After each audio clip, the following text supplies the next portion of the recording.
अरिहंत सुपरमार्केटची धमाकेदार ऑफर.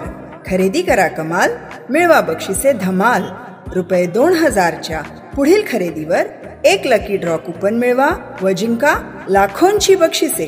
आमचा पत्ता अरिहंत सुपरमार्केट, कोल्हेमळा चौक, नारायणगाव. खरं तर जिल्हा प्रशासनाचं मी यासाठी आभार मानतो की राऊतसाहेब आपण तातडीने इथं आलात, परंतु ही जी वेदना आहे ही वेदना अनेक वर्ष आता ठसठसते आणि अवघ्या 20 दिवसामध्ये तिसरी घटना घडली. कुमशेतला परवा जुन्नर तालुक्यामध्ये 7.5 वर्षाचं लेकरू गेलं, त्यानंतर पिंपरखेडला आमची शिवन्या गेली आणि आज या माऊलीला जीव गमवावा लागला. हे अवघ्या 20 दिवसात 3 घटना घडत आहेत. ही सातत्यानं मागणी आहे की राज्य आपत्ती ही घोषित करावी. जिल्हा आपत्ती घोषित आहे, पण केरळच्या धर्तीवरती राज्य आपत्ती घोषित करणं गरजेचं आहे. दुसरी एक भावना आम्हा सगळ्या ग्रामस्थांची ही होतीये का तिकडं मुंबईत कबूतरखाने बंद झाले तर कबुतरांसाठी मान्य मुख्यमंत्री महोदय 4 दिवसात बैठक घेतात. बिबट्याचे आतापर्यंत साहेब आजचा 55वा बळी आहे. 55 जणांचे जीव गेल्यानंतर सुद्धा मान्य मुख्यमंत्री महोदयांना आपण शासनात प्रशासनात आपल्या माध्यमातून एक ठोस कृती आराखडा व्हावा यासाठी महत्वाची गोष्ट आहे. परवा आपली पिंपरखेडची घटना घडल्यानंतर मान्य पालकमंत्र्यांच्या अध्यक्षतेखाली बैठक झाली. त्यावेळी मान्य पालकमंत्री महोदयांनी जो काही निधी लागेल, जे काही पिंजरे लागतील, या सगळ्या गोष्टी तातडीनं द्या अशी सूचना केली. त्याच्यावरची अंमलबजावणी लवकरात लवकर होणं गरजेचं आहे.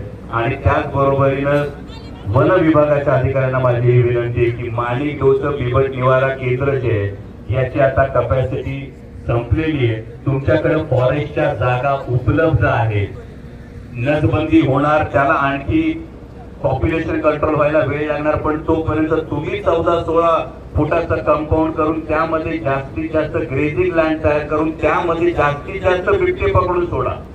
तुम्हाला बिबट मुक्त जर करायचं असेल तर त्याशिवाय आपल्याकडे दुसरा पर्याय नाही. तुम्ही कुठलाही कायदा त्याच्या नैसर्गिक अधिवासातच बिबट्याला ठेवताय. बिबट्याचा कायदा मोडणार नाही. आणि जिल्हाधिकारी महोदय म्हणून राऊतसाहेब माझी आपल्याला विनंती आहे की यामध्ये सगळ्या कंपन्यांचे CSR पूल करून आपण याच्यावर एक पर्याय काढा.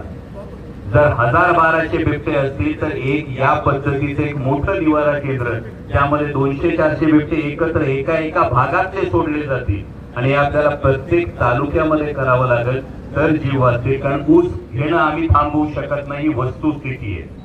आणि त्यामुळे यासोबत लवकरात लवकर आपण तोडगा काढावा. मान्य जिल्हाधिकारी महोदयांबरोबरची जी बैठक असेल, जशी जुन्नरला आपण एक बैठक घेतली, सगळे सरपंच उपसरपंच यांच्या उपस्थितीमध्ये आपण जशी जुन्नरला बैठक घेतली तशी इथे CCM साहेब असतील, जिल्हाधिकारी महोदय असतील आणि जी सगळी आमची ग्रामस्थांची जी मागणी आहे की यामध्ये मान्य वनमंत्री आणि पालकमंत्री महोदयांनी सुद्धा उपस्थित राहावं. कारण लोकांच्या ज्या भावना आहेत त्या त्यांच्यापर्यंत त्याच्या पद्धतीने जर पोहोचल्या तर त्याच्यावरच्या जे मेजर्स आहेत ते तातडीनं घेतले जातील. एवढी माझी आपल्याला आमच्या सगळ्या ग्रामस्थांकडून विनंती आहे की लवकरात लवकर हा प्रश्न आता मार्गी लागला पाहिजे, किंवा जसं पत्रकार महोदय म्हणाले त्या पद्धतीनं, नाहीतर हे अर्थकारणावर आलंय, हे जीवावर आलंय. आणि त्यामुळे तुमच्याकडून या सहकार्याची आम्हाला सगळ्यांना अपेक्षा आहे. धन्यवाद. झालंय बिबट्याचं प्रजनन नियंत्रण आपण करतोय, त्याचं शेड्यूल 1 मधून त्याला बाहेर काढण्यासाठी प्रयत्न करतो, पण या सगळ्यांनी ना संख्या कमी व्हायला, जे आता म्हणाले तेच व्हायला पाहिजे. ते चालू आहे, पण इथं त्यांना बांधावं लागेल आधी. मी पुण्याच्या बोलतोय, यापूर्वीच बोलतोय, तरी पण मी सांगतो की जिल्हाधिकारी महोदय या तारखेला रुजू होती. मग 10 दिवसात म्हणत होते की 8 दिवसाच्या आतमध्ये त्यांचा वेळ पाहून आपण पुन्हा इथे बसूया. तिथे एक औपचारिक अनौपचारिक एक बैठक करून जी धोरणात्मक निर्णय घेतला किंवा तातडीने जे करायचे त्यासाठी आपण निश्चित जिल्हाधिकारी महोदयांच्या मार्गदर्शनाखाली सगळ्यांना इन्व्हाइट करू. जी आपली मागणी असेल त्याप्रमाणे जे मी प्रशासनाच्या वतीने आश्वासन देतो. नम्र विनंती करतो की आपण इतक्या वेळ जो असंतोष आपला आहे तो थोडासा शांत करावा आणि त्या मुख्य जीवाला आपण अग्नी देण्यासाठी आता हा चौक. आता यानंतर माझे कलेक्टर साहेब, राऊत साहेबांना, SP जी साहेब आणि खासदार साहेबांना सर्वांना या ठिकाणी विनंती राहील की आता आपण प्रत्यक्ष स्पॉटवर त्या ठिकाणी जाऊ इथून ती माता आतमध्ये फरफडत गेली तिथपर्यंत तुम्ही उसात आलं पाहिजे. वस्तुस्थिती तुम्ही त्या ठिकाणी पाहावी आणि नंतर हे आंदोलन समाप्त केलं जाईल. मग पीएम होईल आणि मग आम्ही होईल. बरोबर. सर्वांनी त्यांना श्रद्धांजली अर्पण करण्याकरता जागेवरती 2 मिनिट शब्द उभं राहा.